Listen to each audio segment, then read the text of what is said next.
Hello friends, आप देख रहे हैं आपका चैनल शेयर बाजार विद आयुष और हम बात करेंगे दोस्तों इस वीडियो में मनबा फाइनेंस आईपीओ के फाइनल सब्सक्रिप्शन पे। तो दोस्तों आज आखिरी दिन था और आखिरी दिन अब कंप्लीट हो चुका है। अब इस इशू में पैसा नहीं लगाया जा सकता है। कितना सब्सक्राइब हुआ है आखिरी दिन, ये हम इस वीडियो में बात करेंगे। बट आपको एक याद कर सकता हूँ, मैसिव सब्सक्रिप्शन जो है वो बेसिकली आता हुआ नज़र, आपने थंबनेल से देख ही लिया होगा। जो रिस्पॉन्स मिलता हुआ देखने को मिला है कंपनी को, वो अपने आप में दोस्तों फार मोर वॉट एक्सपेक्टेड, ये साफ कह सकता हूँ।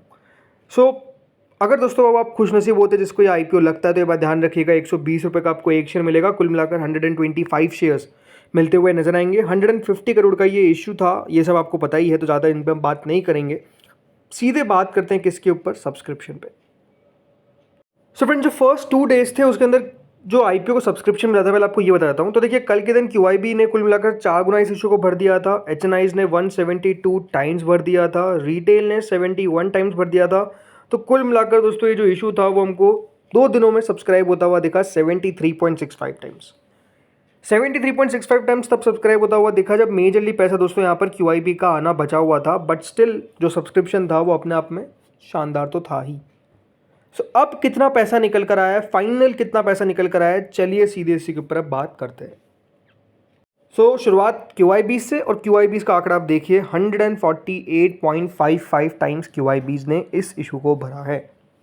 यानी क्यूआईबीज ने, हम कह सकते हैं दोस्तों, काफ़ी शानदार तरीके से इशू को सब्सक्राइब किया। 25 लाख शेयर ऑफर किए गए थे, 25,14,000। उसके सामने 34,48,500 शेयर्स के लिए एप्लीकेशन आती हुई दिखी। यानी कुल मिलाकर आप देखिए, एचएनआईज ने पैसा लगाया, सॉरी क्यूआईबीज ने कितना पैसा लगाया, 4,481 करोड़। अब अगर आप टोटल देखेंगे इन टर्म्स ऑफ मनी तो 4,500 करोड़ कोई बहुत बड़ी बात नहीं है, बिल्कुल सही बात है। बट आपको अगर इन टाइम्स आप देखें तो वो 148 times, more than 100 times subscription दिख रहा है, राइट। तो उस तरीके से अगर आप नोटिस करेंगे तो डेफिनेटली ये अच्छा दिखता है। बट ज़रूर दोस्तों, क्योंकि एक स्मॉल साइज इशू था, हमेशा बात ध्यान रखिए, क्यूआईबी स्मॉल साइज इशू में ऐसा नहीं है कि 70-80 हज़ार करोड़ रुपए लगाएंगे, ऐसा नहीं होता। अगर वो बड़ा इशू है तो डेफिनेटली क्यूआईबी का पैसा आपको उस तरीके से आता हुआ दिखेगा, राइट। तो ये बात है। अब आते हैं एचएनआई कैटेगरी पे। कुल मिलाकर दोस्तों एचएनआई कैटेगरी 505 टाइम्स के आसपास सब्सक्राइब हुई। कुल मिलाकर 18,85,000 शेयर ऑफर किए गए थे, जिसके अंदर 95 करोड़ शेयर्स के लिए एप्लीकेशन आया। कुल मिलाकर एचएनआईज ने, दोनों एचएनआईज ने, बिग और स्मॉल, 11,445 करोड़ लगाए। अब यहाँ पर अगर आप देखेंगे क्यूआईबीज ने कितना लगाया, 4,481 करोड़, तो एचएनआईज ने लगाया 11,445 करोड़। अब आप कह सकते हैं कि डेफिनेटली एचएनआईज का सब्सक्रिप्शन तो हमको बहुत ज़्यादा दिख रहा है क्यूआईबी से, तो ऐसा होता है, छोटा आईपीओ है। हमेशा मैं ये बात आपको बार बार कहता हूँ, उस बात को आपको समझना चाहिए। अब समझते हैं दोस्तों यहाँ पर अलॉटमेंट के चांसेस के रहने वाले हैं अगर आपने लगाया है कौन सी कैटेगरी में, बिग एचएनआई। तो देखिए, बिग एचएनआई कैटेगरी कुल जो सब्सक्राइब होती हुई नजर आई वो डेफिनेटली आप देख सकते हैं अपनी स्क्रीन पे 546.56 टाइम्स। इसका मतलब ये है कि बिग एचएनआईज ने 11,445 करोड़ में से 8,244 करोड़ रुपीज़ लगाए। 12,57,000 शेयर ऑफर किए गए थे, जिसके सामने करीबन 68 करोड़ 70 लाख शेयर के लिए हमको एप्लीकेशन आता हुआ दिखा। यानी आप समझ सकते हैं कि जो बिग एचएनआई कैटेगरी है उसने कितना सब्सक्राइब किया है इशू को, 546 टाइम्स। बट ऑब्वियस सी बात है, 546 में से एक को तो नहीं मिलने वाला है। बिग एचएनआई में जो तो जितना भी सब्सक्राइब होता है ना, उसको आप डिवाइड कर दीजिए बाय 5। 546 को अगर आप 5 से डिवाइड करेंगे, राइट, तो मोटा मोटी 109 के आसपास आता है। यानी ये बिल्कुल मान के चलिए, अगर आपने बिग एचएनआई कैटेगरी में आईपीओ लगाया है तो हर 109 में से एक व्यक्ति के अलॉटमेंट आने के चांसेस है। बिग एचएनआई में अलॉटमेंट आना भी अब अगर आप देखेंगे तो बहुत टफ दिख रहा है। 109 में से एक व्यक्ति को अलॉटमेंट जो है वो बेसिकली मिलेगा। तो आप समझ सकते हैं कि अलॉटमेंट के चांसेस कितने ज़्यादा कम हो चुके हैं बिग एचएनआई के अंदर। अब आते हैं किसके ऊपर, स्मॉल एचएनआई पे। स्मॉल एचएनआई तो देखिए हालत और ख़राब है, क्योंकि सब्सक्रिप्शन आया है 424 टाइम्स। कुल मिलाकर 6,28,500 शेयर ऑफर किए गए थे, जिसके सामने 26 करोड़ 67,72,625 शेयर्स के लिए एप्लीकेशन आया। कुल मिलाकर स्मॉल एचएनआई ने इस इशू में 3,201 करोड़ रुपए लगाए। अब अगर आपने स्मॉल एचएनआई कैटेगरी में लगाया तो एक बात साफ है कि जितना सब्सक्राइब हुआ है उतने में से एक को मिलेगा।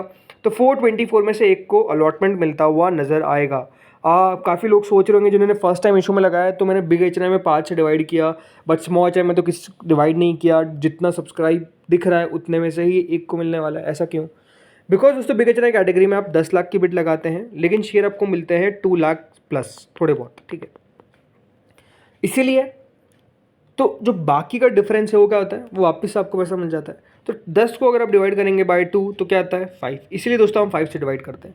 तो इस 10 लाख के शेयर्स नहीं मिलने वाले, आपने ज़रूर एप्लीकेशन लगाइए 10 लाख से ऊपर की, बट आपको शेयर्स जितने स्मॉल चाइनाइज को मिलते हैं उतने ही मिल जाते हैं, बस वो बाकी का पैसा वापस जाता है और पॉसिबिलिटी आपकी थोड़ी सी बढ़ जाती है। ये एक डिफरेंस है बिग और स्मॉल के अंदर। तो स्मॉल चैनल में कितना, आप 2 लाख की बिट लगाए 2 लाख से कुछ ऊपर की, तो उतने में से ही एक को मिलता हुआ दिखेगा। देन आते हैं दोस्तों किसके ऊपर, जो सबसे इंपॉर्टेंट कैटेगरी है वो है रिटेल, और वो भी पीछे थोड़ी रहने वाली है। 129 टाइम्स दोस्तों रिटेल पोर्शन सब्सक्राइब होता हुआ दिखा है। 129 टाइम्स का मतलब कितना है, रिटेल ने कुल मिलाकर दोस्तों इस इशू के अंदर जो पैसा लगाया है वो है 6,814 करोड़। जी हाँ, 6,814 करोड़ के आसपास दोस्तों कुल मिलाकर रिटेल ने इस इशू में पैसा लगाया। अब सबसे इंपॉर्टेंट बात जो निकल कर आती है वो क्या है, वो यही है कि रिटेल में कितने में से कितनों को अलॉटमेंट मिलता हुआ दिखेगा। तो देखिए रिटेल के अंदर कुल मिलाकर आप देख सकते हैं 43,99,000 शेयर ऑफर किए गए थे, जिसके हमने 56 करोड़ 79 लाख शेयर्स के लिए एप्लीकेशन आया। बट हमेशा ये बात ध्यान रखिएगा, हमको नंबर ऑफ शेयर्स नहीं देखना है, हमको नंबर ऑफ एप्लीकेशन देखना है। ये क्या है, ये टोटल नंबर ऑफ शेयर्स है जितना अप्लाई किया गया है। टोटल नंबर ऑफ जो एप्लीकेशन आती हुई नजर आई है, जो मेरे पास डेटा है उसके हिसाब से 3921084 एप्लीकेशन जो है वो रिसीव हुई है। अब कहेंगे इसमें डिफरेंस क्या है, देखिए होता क्या है, रिटेल में आप 1 से 13 लॉट तक लगा सकते हैं, राइट। ओवर सब्सक्रिप्शन में मिलेगा कितना आपको अलॉटमेंट, सिर्फ सिंगल लॉट का। तो जो 13 लॉट लगा रहा है उसको भी सिर्फ एक लॉट का अलॉटमेंट मिलेगा, बाकी का 12 लॉट का पैसा वापस, ठीक है। इसलिए जो नंबर ऑफ शेयर्स है वो तो ज़्यादा बढ़ सकते हैं, बट जो नंबर ऑफ, हम किसकी बात करते हैं, एप्लीकेशंस की, वो तो एक ही नहीं जाएगी। तो वहाँ पर कोई मेजर डिफरेंस आपको आता हुआ नज़र नहीं आएगा, ये वापस से आपको समझना है, राइट। तो इसीलिए कितना सब्सक्राइब होता हुआ नजर आया, क्या जो रिटेल है टोटल नंबर ऑफ एप्लीकेशंस कितनी है 3921084, इसको मल्टीप्लाई कर दीजिए किससे, इसको मल्टीप्लाई कर दीजिए 125 से। 125 से क्यों, बिकॉज दोस्तों जो रिटेल में नंबर ऑफ शेयर्स है पर लॉट वो है 125, और जो भी वैल्यू आएगी उसको डिवाइड कर दीजिएगा इससे, तो टोटल नंबर ऑफ जो वैल्यू आती है वो है करीबन 111.4070, इतना कुछ।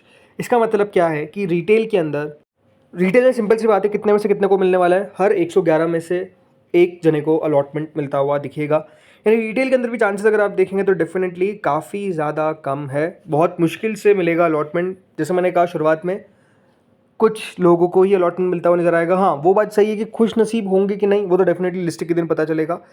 टोटल मिलाकर दोस्तों 215 गुना ये इशू सब्सक्राइब होता हुआ दिखा। 22,740 करोड़ के आसपास कंपनी को रिसीव हुए पैसे, यानी अपने आप में आप समझ सकते हैं अच्छा खासा पैसा जो है वो बेसिकली कंपनी को मिलता हुआ नजर आया, इसमें कोई डाउट नहीं है। कंपनी ने जितना मांगा था, राइट, उससे 215 गुना ज़्यादा सब्सक्रिप्शन जो है वो बेसिकली मिला है। सो आप समझ सकते हैं कि यहाँ पर कंपनी के आईपीओ ने ओवरऑल सब्सक्रिप्शन के लिहाज से तो डेफिनेटली यहाँ पर काफ़ी बढ़िया काम किया है। अब देखने वाली बात क्या है कि लिस्टिंग कितने पर होगी। बाकी अलॉटमेंट दोस्तों कब आएगा, अलॉटमेंट डेफिनेटली टुमारो, राइट। और लिस्टिंग कब होगी, लिस्टिंग होगी मंडे को, ये बात ध्यान रखना है। लिस्टिंग मंडे को है बट अलॉटमेंट है कल, और ये ज़्यादा ज़रूरी है कि हाँ कल कितने बजे तक अलॉटमेंट आएगा, उसके ऊपर एक सेपरेट वीडियो में बना दूंगा कि कब अलॉटमेंट आपको पता चलेगा। बाकी अगर हम बात करते हैं करंट ग्रे मार्केट के बारे में, तो जो ग्रे मार्केट है वो 48.33% के आसपास चल रही है, राइट। ग्रे मार्केट में अगर आप देखेंगे तो ज़रूर थोड़ा बहुत आपको कल से तेज़ी देखने को मिली, बट ओवरऑल ये बात सही है कि अब कितना ग्रे मार्केट में नया जब रेट आएगा तो कितनी बढ़ती है वो देखने वाली बात ज़रूर है, क्योंकि सब्सक्रिप्शन बहुत शानदार मिलता हुआ देखने को मिला है। इसके तो डेफिनेटली ग्रे मार्केट में बढ़ोतरी आनी चाहिए, बट देखते क्या होता है। बाकी आप लोग मुझे बताइए दोस्तों कितनी एप्लीकेशंस आप लोगों ने लगाई है इस आईपीओ के अंदर, मनोहर फाइनेंस के अंदर, और आपको क्या लगता है कितना यहाँ पर लिस्टिंग गेन भी मिल सकता है, बताइएगा कमेंट सेक्शन में। इस वीडियो में इतना ही था, अगर आपको अच्छा लगा तो प्लीज़ लाइक करिएगा, चैनल से पहली बार जुड़े सब्सक्राइब कर देना। Thank you friends for watching this video.